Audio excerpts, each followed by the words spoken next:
suaranya agak pelan, saya kasih pantun dulu ya, kurang lebih.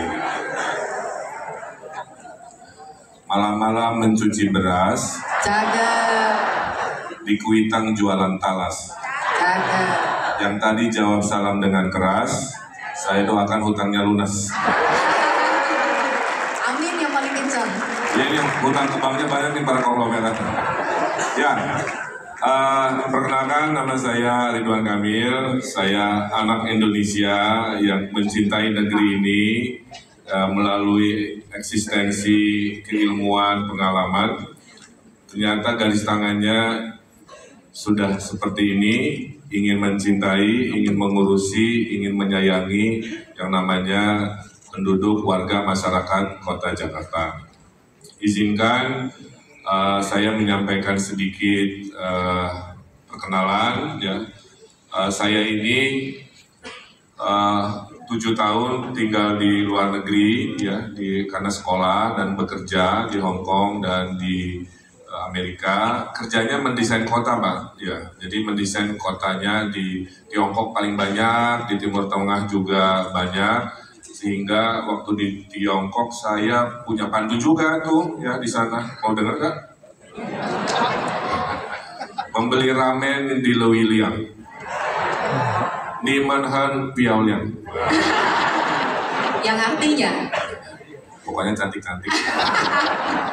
Nah, kemudian saya disuruh pulang oleh ibu saya, ya, berhentilah saya, Pak, sebagai diaspora.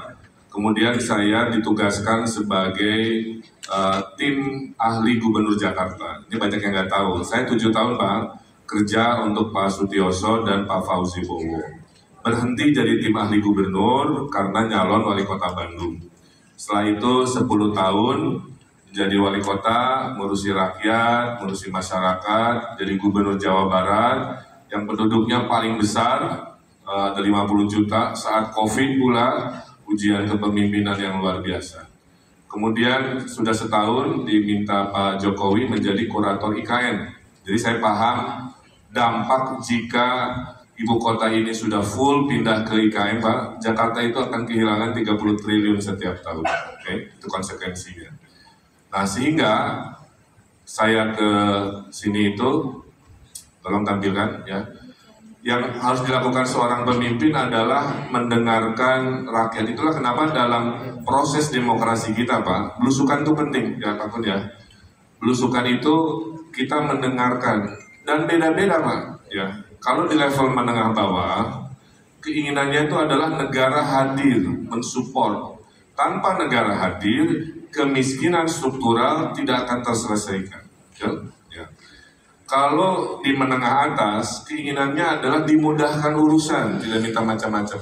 Polusi beresin, kemacetan yang bikin triliunan itu tolong dibereskan, banjir yang bikin ekonomi mandek, kira-kira begitu. Nah, sehingga kami dalam konsepnya ada dua, yaitu ekonomi kerakyatan dan ekonomi tentunya yang sifatnya global. Nah, kalau Jakarta berhasil, Pak, kita OTW menuju negara terbesar ekonominya nomor 4 di dunia. Ya. Syaratnya 3, demokrasinya harus damai, makanya jangan berantem ya, mau pilih nomor 1, 2, 3 nggak ada masalah. Tapi kalau milih nomor 1, alhamdulillah kira-kira. Karena juga kampanye. Yang kedua, SDM-nya nggak boleh stunting, makanya program makanan bergizi itu penting. Walaupun rambut Ayu Ting Ting tidak keriting, memberantas stunting itu penting. Okay? Yang ketiga, ekonominya harus berkelanjutan. Ekonomi Jakarta, ekonomi Papua, ekonomi Ambon harus setara, itu syaratnya. Maka jadi pemimpin, kata ibu saya, syarat nomor 1 pemimpin adalah harus adil, betul? Adil itu tidak sama rata, ya. Adil itu semua difasilitasi, ya, sesuai proporsinya. Yang kecil kita besarkan, yang besar kita luaskan. Apa bedanya, saya tinggal di Amerika dulu, apa bedanya ekonomi kapitalis dan ekonomi Pancasila? Kita harus bersyukur, Pak. Di Amerika hanya ada satu kata, ekonomi kapitalis itu artinya hanya kompetisi, Pak. Yang menang-menang, yang kalah-kalah. Nggak ada in between. Tapi kalau ekonomi Pancasila yang dianut Indonesia, itu ada 2 kata, competition dan cooperation. Sila kelima, Yang besar silahkan makin besar, tapi yang di bawah, nah, negara harus hadir. Ya. Oleh karena itu, tampilkan hasil curhatan warga itu, ternyata subsidi menjadi penting. Ya.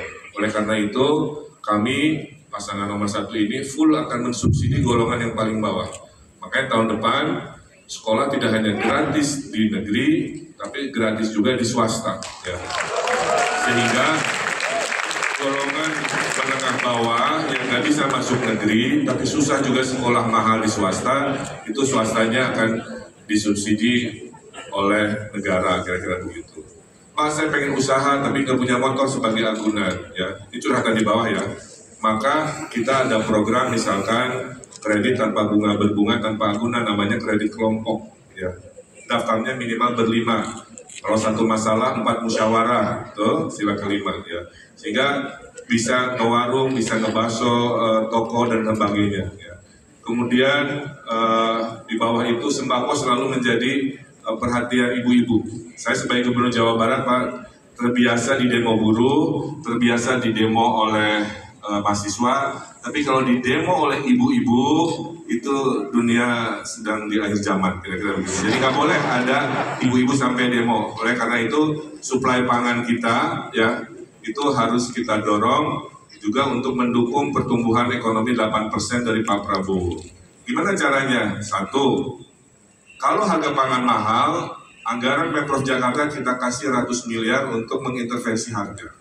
2, pemerintah Jakarta harus lebih pintar karena kami nggak produksi makanan, Pak, kami konsumen. Maka kita akan kontrak bawang dengan Brebes, kita akan kontrak sapi dengan NTB, kita akan kontrak sesuatu dengan Papua, kita akan kontrak beras dengan Sumedang. Sehingga kalau ada fluktuasi inflasi, saya kembali ke harga awal hasil kontrak. Tuh. 3, tiap bulan kita bikin pasar murah, ya, untuk ibu-ibu tadi tenang. Nah, inilah peran negara di dalam level mikro. Berikutnya, saya ingin mendesentralisasi kebijakan, Pak. Ada 2.700 RW akan diberi anggaran 1 miliar per RW. Supaya mereka beresin kekumuhan sendiri, beresin kekotoran sendiri, ngasih modal warganya sendiri silahkan, ngasih apapun kebudayaan sosial silahkan. Tidak mungkin Jakarta beres oleh balai kota, Pak. Maka negara harus memberi kepercayaan kepada RW-RW untuk mendesain sendiri masa depannya, kira-kira begitu. Nah, berikut, ini udah tadi terus agak cepat. Nah, Gen Z, Pak, Gen Z ini anak cucu Bapak nih, ya. 3 juta lapangan pekerjaan digital tersedia di 2030. Jadi kalau anak Gen Z tidak paham digital, mereka nanti nggak bisa masuk ke pasaran kerja. 350.000 pengangguran di Jakarta. Kita komit pasangan nomor 1 akan menghadirkan 1 juta lapangan pekerjaan. Syaratnya adalah mau hijrah ke digital untuk segala urusan, penjualan, pendidikan, hubungan kerja, dan lain sebagainya. Pasangan nomor 1 siap bikin namanya Jakarta Digital Academy, melatih 100.000 anak-anak Jakarta supaya tadi siap menjadi ekonomi digital, kemudian co-workingnya digratiskan, kan suka kerjanya itu work from anywhere, Pak, tidak di kantor lagi 9 to 5 korporasi. Nah, nanti kita gratiskan co-workingnya, mungkin dengan kopi-kopinya silahkan, ya. Sehingga mereka fokus pada yang namanya bekerja work from anywhere. Kalau mereka Gen Z kena PHK, kita ada 3 bulan allowance, Pak, seperti di luar negeri, supaya mereka disupport negara sebelum mereka mendaftar kerja. Total kita siap 1 juta lapangan pekerjaan, 600.000 kerja kantoran, 300.000 kerja UMKM, dan 100.000 kerja padat karya. Mudah-mudahan. Dan terakhir adalah what is global, ya, karena kita kan pede. Global itu, Pak, artinya pergaulan kita harus internasional, Pak. Kantor-kantor perusahaan internasional kantornya harusnya di sini, jangan di Singapura. Pameran mobil jangan lagi nasional, tapi pameran ASEAN, ya. Kemudian food technology pameran jangan hanya kelas Indonesia, tapi Asia. Nah itu syaratnya kan, ya, gedung pamerannya, maisnya, transportasinya kita upgrade dalam 5 tahun kan. Kita bikin di Jakarta Utara 200 hektar reklamasi, bikin gedung pertunjukan, sehingga Taylor Swift yang tadinya enggan ke Indonesia, itu bisa mau ke Indonesia karena fasilitasnya dianggap sudah goes internasional. Pak, Singapura hanya dengan modal 100 miliar, ini dapat duit 4 triliun oleh 3 hari konser. Itulah kenapa salah satu konsep ekonomi kami adalah Jakarta Kota Ekonomi Kreatif, Jakarta Kota Festival, Pak. Ya. Satu festival aja triliun, apalagi dikali 100, itu bisa menghasilkan 140.000 lapangan pekerjaan, bisa mendapatkan 200 triliun perputaran ekonomi. Sekarang nggak ada, dikit, tapi nanti dengan 5 tahun, dengan perbaikan-perbaikan, insya Allah kita akan lakukan. Dan terakhir, orang Jakarta Pak, tiap weekend itu kabur dari Jakarta 2 juta orang. Kalau buang duit 1 juta, itu udah 2 triliun. Kali setahun, 100 sampai 150 triliun uang bapak-bapak nih, dibuang ke Bali, ke Bandung, ke Puncak, kan gitu ya. Karena di Jakarta weekend gak banyak pilihan. Maksimal kelasnya itu Ancol, coba kan. Ya. Nah, kalau mau go global nggak bisa. Harus mau bersaing seperti Singapura, Dubai, maka di Jakarta Utara usul pasangan kami menjadikan kawasan Pulau Seribu sebagai kawasan ekonomi khusus. Ada yang ala-ala Maldives, ada yang ala-ala nanti special economic zone untuk pariwisata, ya kelas global Pak. Ala kelas Disneyland, kelasnya Universal Studio, kelasnya Global Village itu. Nah itulah kira-kira pasangan Ridho itu begitu ya. Ekonomi Pancasila yang besar kita besarkan global, yang kecil kita lindungi dengan satu prinsip bahwa pemimpin harus adil. Ya. Saya 10 tahun sudah membuktikan, saya pemimpin semua golongan, saya pemimpin semua agama, saya pemimpin yang selalu mendengarkan curhatan warga.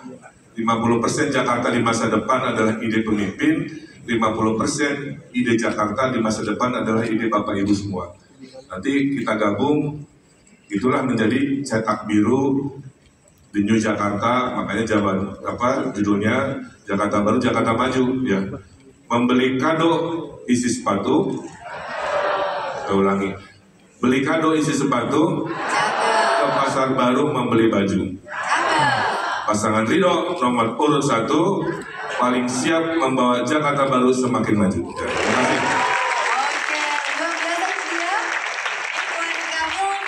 Gubernur Jakarta nomor 1. Nah tentunya kesempatan yang sama juga akan kita berikan